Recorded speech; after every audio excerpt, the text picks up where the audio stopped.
Good evening दोस्तों। Shivam mild podcast में आपका बहुत बहुत स्वागत है। आज के हमारे गेस्ट जो हैं वो काफ़ी डेडिकेटेड हैं और उन्होंने काफ़ी अपनी लाइफ में स्ट्रगल किया है। वो आर्मी ऑफिसर रहे हैं और साथ ही साथ न्यूमरोलॉजिस्ट साइकोलॉजिस्ट भी रहे हैं। और आइए उनकी जर्नी के बारे में जानते हैं।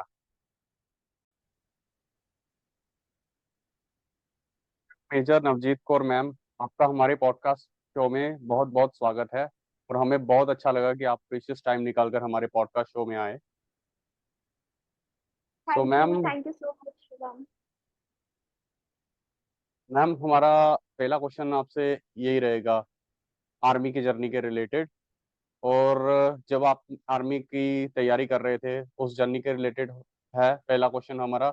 और साथ साथ आप अपने एसएसबी इंटरव्यू के बारे में बताएं कि वो आपने किस तरह से क्रैक किया और उसमें क्या क्या चैलेंजेस आए आपको। एक्चुअली मैंने इंडियन आर्मी में सर्व किया हुआ है। एंड जो मेरा एक्चुअली मैं मेडिकल फील्ड से हूँ, तो हमारा रिक्रूटमेंट थोड़ा डिफरेंट होता है। मतलब I have train from the civil, then I join the army. तो उसमें हमारा मतलब इंटरव्यू हो, पहले एग्जाम होता है, एंट्रेंस एग्जाम होता है, उसके बाद इंटरव्यू होता है, फिर मेडिकल होता है। मतलब काफी मेडिकल तो बहुत ही स्ट्रिक्ट होता है, इंटरव्यू भी काफी स्ट्रिक्ट होता है। मुझे अभी भी याद है कि ऐसे यू शेप का टेबल बना हुआ था जहाँ पे बहुत सारे एक्सपर्ट्स बैठे हुए थे और हमें बीच में बिठा दिया जाता है और बहुत सारे क्वेश्चन पूछे जाते हैं। तो मतलब बहुत ऐसा डर लग रहा होता है उस टाइम पे, क्योंकि मैं तो बहुत छोटी थी और सब लोग ही छोटे होते उस टाइम पे। तो मेडिकल में भी बहुत स्ट्रिक्ट होता है, एक एक चीज चेक करते हैं कि कहीं पे भी कुछ भी प्रॉब्लम है। तो इट्स वेरी स्ट्रिक्ट। और तो इस तरह से मैं आर्मी के अंदर आई। उसके बाद जो हमारा हमारा भी होता है, ट्रेनिंग प्रोग्राम होता है। स्पेशली हम जाते हैं ट्रेनिंग के लिए, इसके लिए। तो हम ट्रेनिंग सेंटर जब गए तो वहाँ पे भी बहुत स्ट्रिक्ट माहौल था। जैसे सुबह 3:30 बजे घंटी बज जाती थी चाय के लिए, और 4 बजे हमें उधर होना चाहिए पड़ता था कि दौड़ लगाने के लिए। तो मुझे याद है कि हम इतने नींद में होते थे। और एक मछली चौराहा था वहां पे, और मछली चौराहा तक हमें भागना होता था। तो हम गुस्से के मारे बोलते थे कि एक दिन मछली चौराहा ही ट्रेनिंग सेंटर लेके आ जाएंगे, उसके यहाँ तक भागने की जरूरत नहीं पड़ेगी हमें। तो बट ये तो jokes apart, but it's a learning. और एक तरह से ना आपको ये डिसिप्लिन सिखा देता है। मतलब आप आपकी पर्सनालिटी पूरी चेंज हो जाती है। मतलब आप इतने डिसिप्लिन्ड हो जाते हो ना कि अभी तक मैं मॉर्निंग में 4:30 उठती हूँ। मतलब अब आदत ही हो गई है। अभी किस दिन छुट्टी भी है, then also you can not sleep at that time. And army जो एक जो वहाँ का माहौल है, जो एक्सपीरियंस है ना, वो एकदम डिफरेंट है। आई थिंक हर किसी को जो है मिलना चाहिए मौका। हर किसी को कंपल्सरी होना चाहिए, 1 साल या 2 साल की वो लोग कंपल्सरी करें कि सर्व करना ही करना है आर्मी के अंदर। क्योंकि हम बहुत कुछ सीखते हैं इसके अंदर। हमारी पर्सनालिटी एक तरह से ना मोल्ड होती है और बहुत ब्यूटीफुली बन जाती है इसके अंदर। बाकी मैंने बहुत सारे हॉस्पिटल्स में सर्व किया हुआ है, बहुत तरह से के पेशेंट्स देखे हैं, बहुत तरह की इमरजेंसीज देखी हैं। तो एक तरह से बहुत ही अच्छा एक्सपीरियंस था। कुछ टफ टाइम भी थे, कुछ अच्छे टाइम भी थे, बहुत कुछ सीखा। तो it's a beautiful journey of mind. Okay. So ma'am, जैसा आपने कहा कि आप आर्मी मेडिकल कॉप में रहे हैं, तो उस समय आपकी जर्नी कैसी थी और उसमें क्या क्या चैलेंजेस आए? अगर कोई एक चैलेंज हो तो आप बताएं जो आपको आया हो उसमें। चैलेंजेस बहुत तरह के होते हैं, जैसे कि कई बार शॉर्टेज ऑफ स्टाफ भी होती है। जैसे कि कोई इमरजेंसी आ गई, बहुत कम एक्सपर्ट्स हैं जो उनको मतलब टेक केयर करेंगे। बट हमने बहुत कुछ सीखा है इसके अंदर कि कैसे मैनेज करना है। जैसे सिविल में तो रेशियो है कि मेंटेन करना है इतना इतना, या फिर इतने लोगों को ही हम देख सकते हैं। बट वहां पे तो जब कुछ इमरजेंसी आती है तो हमें वी आर मतलब इतना ज्यादा ये सब सीख जाते हैं। और प्लस कोई इमरजेंसी आ गई रात को भी, 2 बजे 3 बजे भी कॉल आता है कि इमरजेंसी है, आ जाओ। और ऐसा था, मतलब कहीं पोस्टिंग आ गई। मतलब पोस्टिंग भी ऐसे ऐसे जगह पे भी आती है जहाँ पे अकेले रहना थोड़ा ऐसे लगता है कि हाँ इट्स नॉट, मन भी नहीं लगता कई बार। बट वही जो मैं लास्ट में आपको पहले भी बोल रही थी ना कि इनिशियली ये सब आता है, बट इससे हम बहुत कुछ सीखते हैं और फिर इंजॉय भी करते हैं इस प्रोसेस को। ओके। सो आपका ट्रेनिंग का एक्सपीरियंस कैसा था? Daily routine. ट्रेनिंग ट्रेनिंग का एक्सपीरियंस बहुत अच्छा था। बहुत इजी भी नहीं था, बहुत कुछ टफ भी होता था उस टाइम पे। और जैसे कि बिल्कुल ही डिफरेंट इन्वायरमेंट है, जैसे कि है ना। और हमने मतलब मैं इतना ऐसे नहीं थी कि स्ट्रॉन्ग बिल्ड की है या फिर भाग दौड़ करना और ये सब करना। बट वो एक तरह से अब नेचर में ही आ गया है। मतलब पूरा टाइम मैनेजमेंट जो होता है ना, वो बहुत अच्छे से सीख चुके हैं। तो क्योंकि हर टाइम मतलब अगर 4 बजे अभी जैसे हमारा था, है ना, तो हमें आर्मी में बोला जाएगा 5 मिनट पहले ही आपको पहुंच जाना है इसके ऊपर, तो वो आदत बन चुकी है अब। तो ये ट्रेनिंग में बहुत हमने सीखा है। मतलब हर कोई, मैं सोचती हूँ आर्मी में इतना ज्यादा डिसिप्लिन्ड हो जाता है। हर चीज मतलब कैसे कम्युनिकेट करना है, कैसे रिस्पॉन्ड करना है, कैसे खाना खाना, छोटी छोटी चीजें भी ना जो है, मतलब टेबल मैनर्स और ये सब ये ट्रेनिंग का पार्ट था और ये हमने सीखा उसमें। और अब काफी उसकी वजह से कॉन्फिडेंस भी आया कि कैसे लोगों से बात करनी है, कैसे डील करना है। ये एक तरह से पूरी इसके ऊपर पूरा वर्क हो जाता है। ओके। मैम आप इंडियन आर्मी के बाद लाइफ कोच के करियर में एंटर हुए हैं, मोटिवेशनल स्पीकर भी हैं और न्यूमरोलॉजिस्ट भी हैं। तो इस फील्ड में आपका एंटर होना कैसे हुआ, आप बताना चाहेंगे? यस, जैसे मैंने आर्मी में सर्व किया, बहुत तरह के केसेस देखे, मैंने बहुत कुछ सीखा भी। मैंने साइकोलॉजी में बहुत स्टडी कर रखी है, बहुत कुछ उसमें भी सीखा है मैंने। पर कहीं ना कहीं मुझे लगता था कि कहीं ना कहीं कुछ डॉट्स मिसिंग है। कि ऐसा क्यों होता है, क्यों का रीजन नहीं मिल रहा था मुझे कि आ, ये भी हो रहा है, ऐसे भी हो रहा है, फिर भी ऐसे क्यों हो रहा है लाइफ के अंदर, क्या हाँ प्रॉब्लम है। वो जानने के लिए मैं ऑकल्ट में आई, न्यूमरोलॉजी सीखी। मैंने बहुत सारी रिसर्च करी हुई है इसके ऊपर, केस स्टडीज कर रखी है। मैं कंसल्टेशन भी देती हूँ। इनफैक्ट मैं न्यूमरो साइकोलॉजिस्ट अपने आप को इस तरह से रिप्रेजेंट करती हूँ कि क्या नंबर्स का रोल है आपकी लाइफ के अंदर, कैसे वो इम्पैक्ट करे आपके रिलेशनशिप को, आपके करियर को, आपके कॉन्फिडेंस को, आपके इमोशंस को, आपकी प्रैक्टिकलिटी को। एंड क्या आप उसके अंदर चेंजेस लेके आ सकते हैं। और I use psychological tools also and some other things also, some remedies also. I work with the crystals also. Crystals जो है ये हमारे सबकॉन्शियस माइंड पे वर्क करते हैं। इनका जो मेटाफिजिकल एट्रीब्यूट है, ये मदर अर्थ से आते हैं, अगर आपको पता हो तो। ये ह्यूमन मेड नहीं है। तो ये कैसे वर्क करते हैं, और भी बहुत सारी रेमेडीज हैं, छोटी छोटी रेमेडीज हैं, वो एक्चुअली एक तरह से ना सब सब कुछ ना हमारे सबकॉन्शियस माइंड पे वर्क करता है और हमें एक पाथवे देता है कि कैसे हमें अपने रास्ते पे चलना है।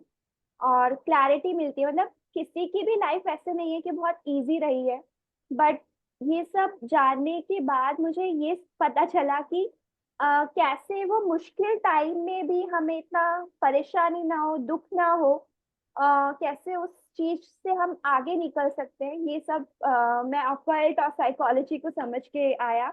और अभी मैं बहुत सारे फीमेल्स की मतलब दोनों ही दोनों जेंडर्स की कहूंगी, मैं हेल्प कर रही हूँ। मोर देन 2500 लाइफ्स को अभी तक टच कर चुकी हूँ मैं। जो इंटरनेशनली भी है, इंडिया से भी हैं। और जिनको प्रॉब्लम थी, जैसे कि कॉन्फिडेंस में दिक्कत थी, रिलेशनशिप में इश्यूज आ रहे थे, मैंने इनफैक्ट बहुत सारे केसेस ऐसे भी डील कर रखे हैं, कपल काउंसलिंग कर रखी है। क्योंकि इसमें मैं थोड़ा सा और बताना चाहूंगी आपको। क्योंकि जो मेन अभी जो रीजन है ना, मतलब क्यों ज्यादा अभी आप देख रहे हो कॉन्फ्लिक्ट्स बहुत हो रहे हैं कपल्स के बीच में, डिवोर्स रेट बहुत ज्यादा बढ़ चुका है। 83% जो रिसर्च कहती है कि जो फैमिली लाइफ में है वो अपनी लाइफ से खुश नहीं है, मतलब सेटिस्फाइड नहीं है, they are not happy with this. तो क्यों ये वजह आ रही है? तो इस पे मैंने बहुत रिसर्च कर रखी है।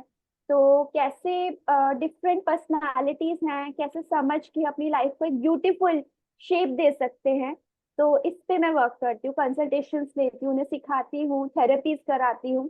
एंड काफी बेनिफिट हुआ है लोगों को, and they are very happy with that. Okay.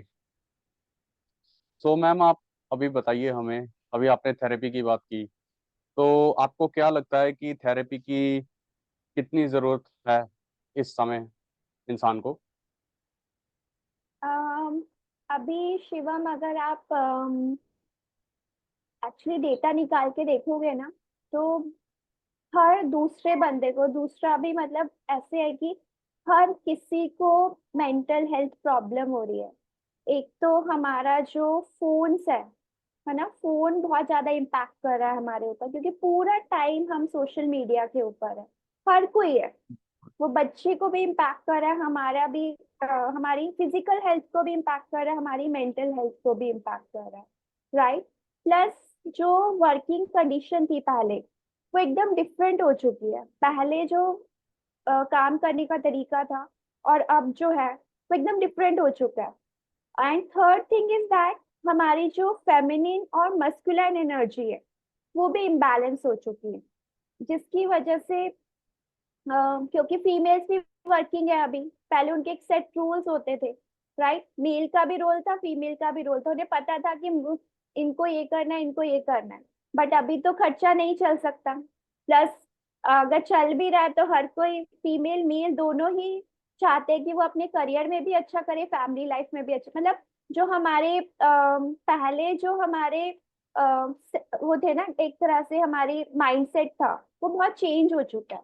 और उसकी वजह से बहुत सारे चैलेंजेस भी आ रहे हैं, मेंटल हेल्थ पे चैलेंजेस आ रहे हैं।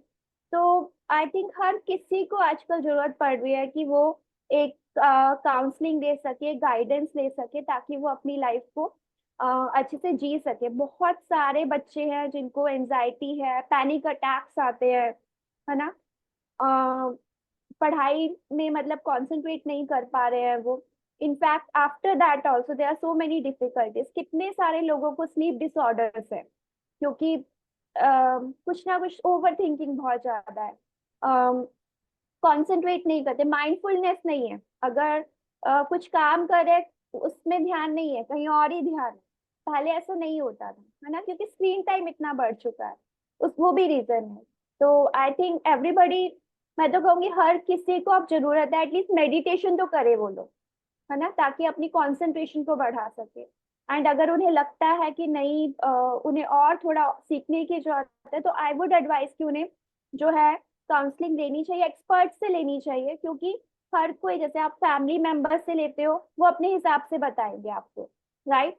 और आपके पर्सपेक्टिव से नहीं सोच पाएंगे, मतलब कुछ ना कुछ डिफरेंस है। अभी मैं एक एग्जांपल देती हूँ आपको। अगर कोई डॉटर है जिसकी शादी हो गई, है ना, उसकी अपने हस्बैंड से नहीं बन रही है, या कुछ प्रॉब्लम्स आ रही है ना, तो अपनी फैमिली में आके बताएंगे, तो वो तो अपनी बेटी के पर्सपेक्टिव से देखेंगे, राइट।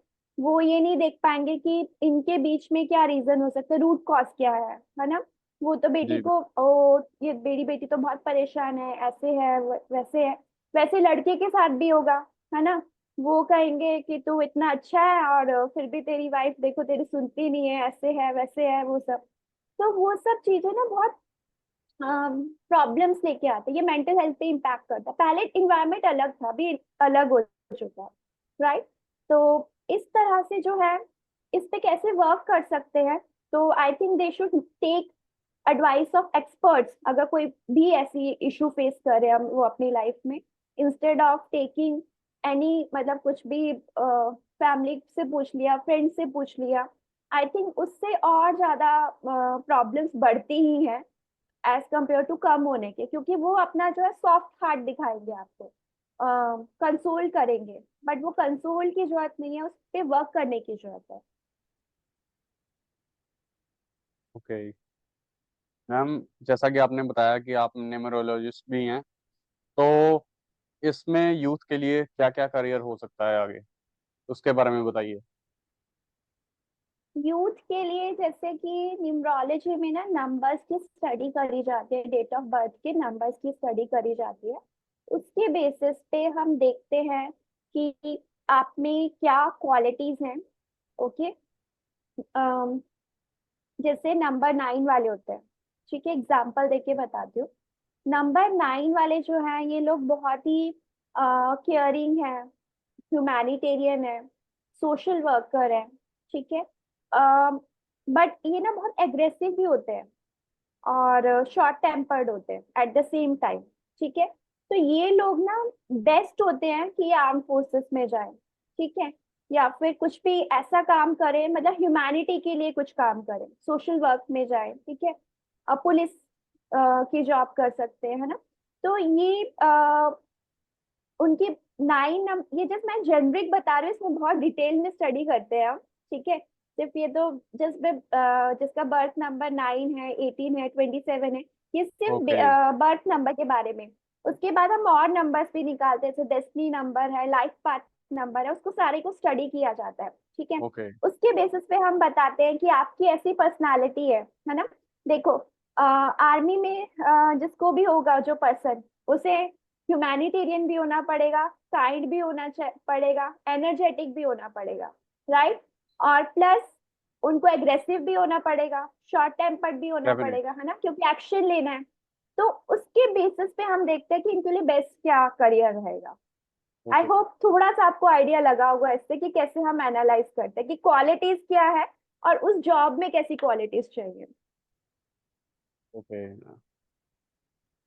मैम, आपने पीएचडी की है साइकोलॉजी में, तो उसके बारे में बताएं। उसमें आप कैसे एंटर हुए, क्या आपका इंटरेस्ट था साइकोलॉजी में? हाँ, साइकोलॉजी में मुझे पहले से ही बहुत ज्यादा इंटरेस्ट था।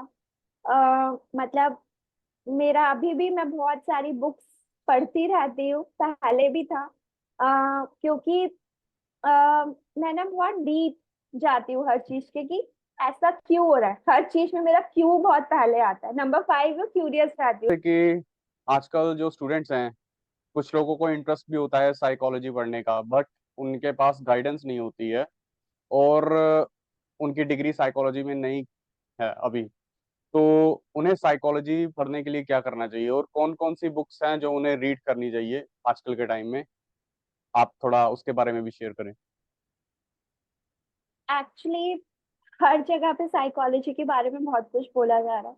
इनफैक्ट सोशल मीडिया पे भी हर पोस्ट में आप तो कोई ना कोई पोस्ट आपको मिलती रहेगी जो आपको मोटिवेशन दे रही है या फिर कुछ ना कुछ नया सिखा रही है। बट कुछ करेक्ट है, कुछ इनकरेक्ट है। तो मेन सोर्स ऑफ जो मैं बोलूंगी, अगर वो सीखना चाहते हैं, इसके बारे में जानना चाहते हैं, माइंडसेट के बारे में जानना चाहते हैं, तो बुक्स पढ़ें, ठीक है। बहुत सारी बुक्स हैं जो जैसे कि जो हमें हेल्प करती है अंडरस्टैंड करने के लिए कि अ, आपका परसेप्शन क्या है। परसेप्शन पे बहुत सारी बुक्स हैं, उसको पढ़ सकते हैं आप, ठीक है। और प्रोक्रेस्टिनेशन पे बहुत सारी बुक्स हैं कि कैसे अपने प्रोक्रेस्टिनेशन को कम कर सकते हैं और कैसे अपने माइंड को जो है आप इस तरह से प्रोग्राम कर सकते हैं, ठीक है, कि आप जो है फोकस्ड रहे अपने गोल्स की तरफ। ओके। एंड अगर आपको लगता है कि मतलब कोई किसी को बहुत ज्यादा इंटरेस्ट है, बहुत सारी मोटिवेशनल बुक्स हैं, परसेप्शन पे बुक्स हैं, माइंडसेट के ऊपर बुक्स हैं जो पढ़ सकते हैं वो लोग, ठीक है। हर बुक में कुछ ना कुछ आपको जरूर मिलेगा, ठीक है। मैं कोई स्पेसिफिकली नहीं बोलूंगी कि ये पढ़ो, उससे आप सब कुछ सीख लोगे। आप हर बुक को पढ़ोगे ना, हर बुक में आपको कुछ नया मिलेगा। फाइंड योर वाई है। और अगर किसी को मतलब वैसे भी अगर और कुछ जानना है तो वो मुझसे भी कनेक्ट कर सकते हैं। मैं उनको कोई भी प्रॉब्लम फेस कर रहे हैं, जिसका माइंडसेट में कुछ इश्यूज आ रहे हैं, मतलब कि क्लैरिटी नहीं मिल रही है, तो मुझसे भी कनेक्ट कर सकते हैं उसके बारे में। ठीक। ठीक है मैम। तो मैम, आजकल मैंने भी साइकोलॉजी के बारे में काफी सुना था। तो एक तो होती है साइकोलॉजी, और एक बुक मैंने देखी थी डार्क साइकोलॉजी के ऊपर। So what is the difference between psychology और dark psychology? Psychology actually, psychology तो पूरा होल टर्म है ना, है ना। कि आपका दिमाग कैसे काम करता है, मतलब आप कैसे सोचते हो और कैसे एक्ट करते हो उसके ऊपर, राइट। वो तो एक होल टर्म हो गया। डार्क साइकोलॉजी में जैसे आजकल बहुत सारी बातें हो रही हैं, जैसे गैस लाइटिंग है ना।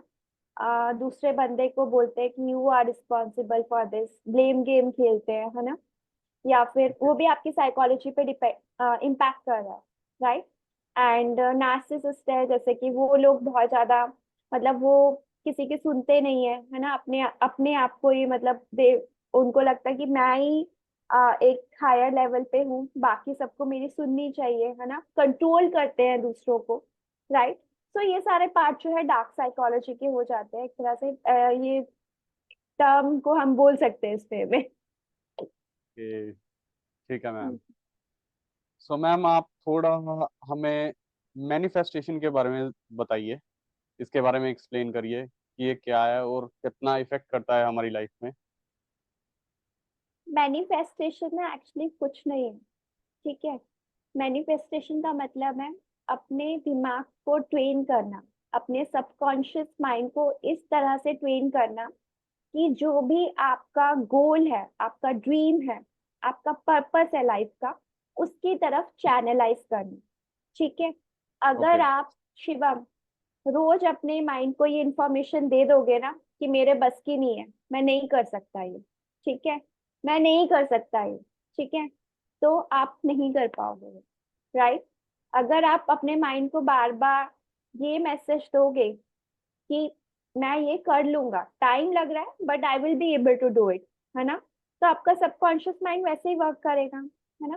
तीन पार्ट्स होते हैं हमारे माइंड के, कॉन्शियस माइंड, सबकॉन्शियस माइंड और अनकॉन्शियस माइंड, ठीक है।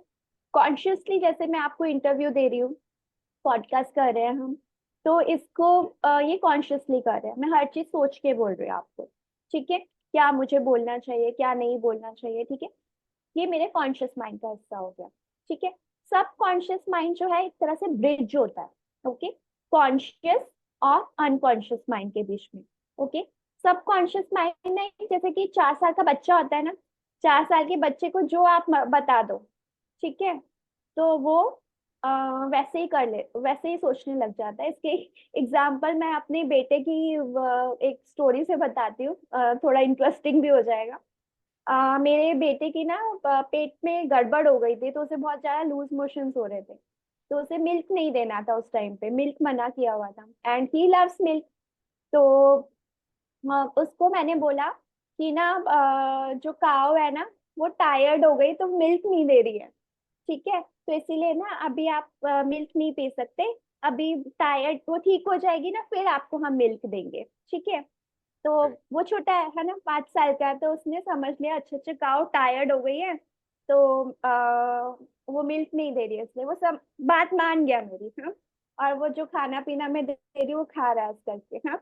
अम, थोड़े दिन पहले, मतलब जैसे हम स्कूल से मैं उसे लेके आ रही थी उसके बाद, है ना, तो एक काऊ ना रास्ते में बैठी हुई थी, तो मुझे कह रहा मामा वो देखो वो वाली काऊ जो टायर्ड हो गई थी, वो यहाँ पे बैठी हुई है ना। ओके। मतलब मैंने तो मजाक में ही बोला था उसे कि काऊ ना टायर्ड है इसलिए वो मिल्क नहीं दे रही है, जब वो ठीक हो जाएगी, बट उसने उसे रियलिटी समझ लिया था, राइट। तो इसी तरह से हमारा सबकॉन्शियस माइंड है, ठीक है। इस ओके। माइंड को ना आप जैसे भी समझाओगे ना, जो बोलोगे, जो इंफॉर्मेशन दोगे, वो उसे सच समझ लेगा, ठीक है। इसलिए मैंने ओके। आपको स्टोरी से रिलेट किया कि कितना वो बच्चे ने वही समझा कि सच में टायर्ड है इसलिए मिल्क नहीं आ रहा हमारे घर पे, राइट। ओके। तो हमारा जो सबकॉन्शियस माइंड है वो इस तरह से कि आप जो इंफॉर्मेशन दोगे, ठीक है।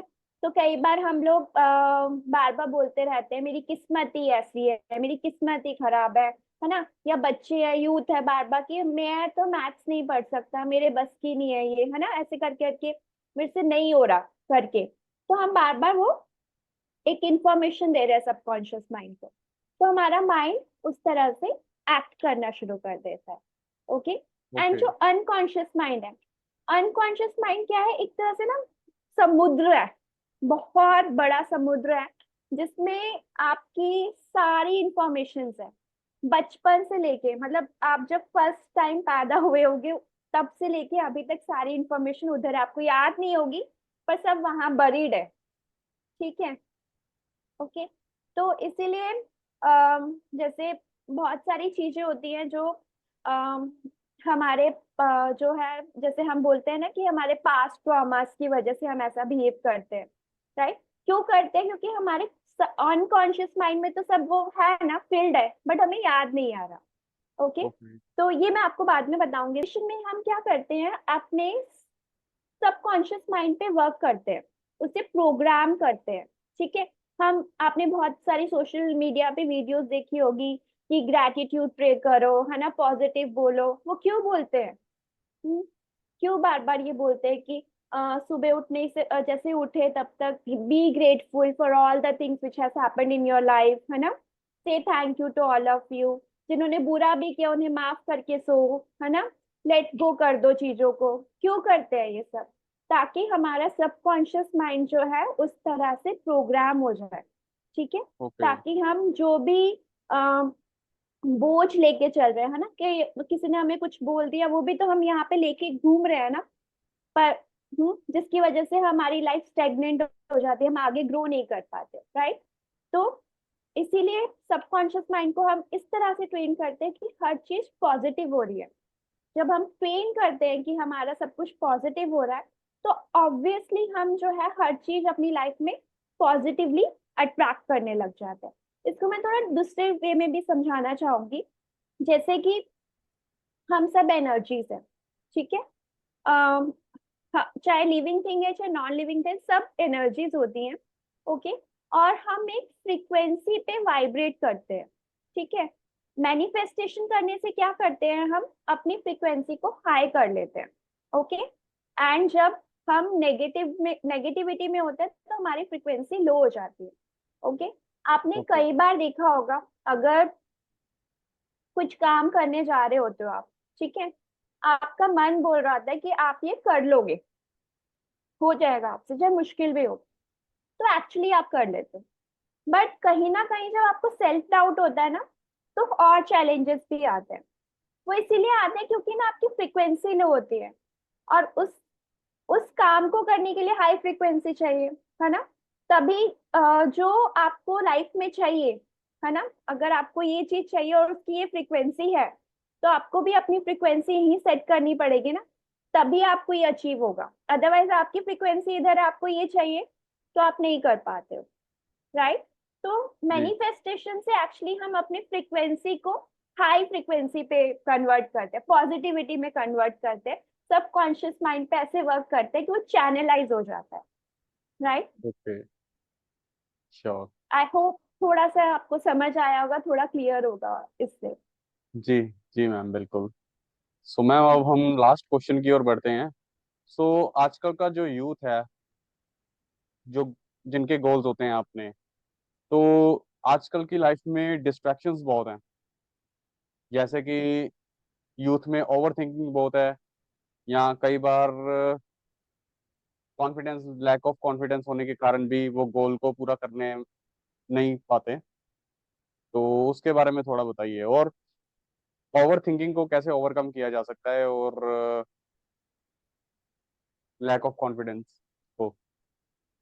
अ, मैं आपको एक बात बताऊं शिवम, एक चीज ना हर यूथ को आप प्रैक्टिस कर लेनी चाहिए कि सुबह उठते के 2 घंटे तक अपना फोन टच नहीं करना उनको। ठीक है।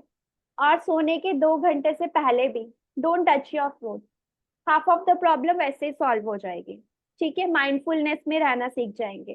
क्यों हो रही है ओवर थिंकिंग? क्योंकि जो कर रहे हैं उसमें तो ध्यान जा ही नहीं रहा, ध्यान तो कहीं और है। क्योंकि हमारा जो, आप देखो ना, पहले हम इतनी बड़ी बड़ी वीडियोस भी देख लेते थे, है ना। अब देखो हर चीज शॉर्ट होती जा रही है, शॉर्ट मूवीज होती जा रही है ना, इंस्टाग्राम पे भी शॉर्ट्स है, यूट्यूब पे भी शॉर्ट्स है। और हमें आदत हो चुका है, जो हमें इंटरेस्टिंग लगता है वहां टिक जाते हैं, otherwise scroll scroll scroll scroll scroll. तो राइट। हमारा इतना जो हमारा वो है ना इंटरेस्ट स्पैन, वो इतना कम हो चुका है। इसको बढ़ाना पड़ेगा। ठीक है। सेम वे होता है हमारी पढ़ाई के अंदर भी, हमारा स्पैन, इंटरेस्ट का स्पैन कम हो चुका है, हम बैठ ही नहीं सकते एक जगह पे। राइट। तो हमें प्रैक्टिस करना पड़ेगा कि कैसे हम माइंडफुलनेस में रहे, कैसे कंसंट्रेशन अपनी बढ़ाएं। ठीक है, बहुत सारे मेथड्स है। मैं मेडिटेशंस कराती हूँ। ठीक है, मैं मेडिटेशंस कराती हूँ और मैं पास्ट ट्रॉमास पे भी वर्क करती हूँ। कई बार रीजन ये होता है कि पास्ट ओके। ट्रॉमा भी, कुछ चाइल्डहुड ट्रॉमास भी होता है इसके ऊपर, राइट। हमारे पास्ट में बहुत सारी ऐसी घटनाएं होती है, हमारे पेरेंट्स को नहीं पता होता, बट वो हमें बोल देते हैं, है ना। कई पेरेंट्स नॉर्मली बोलते ही है, आपने सुना राइट। होगा कि तेरे बस की नहीं है ये, है ना, राइट। या फिर तुझसे नहीं होगा, है ना।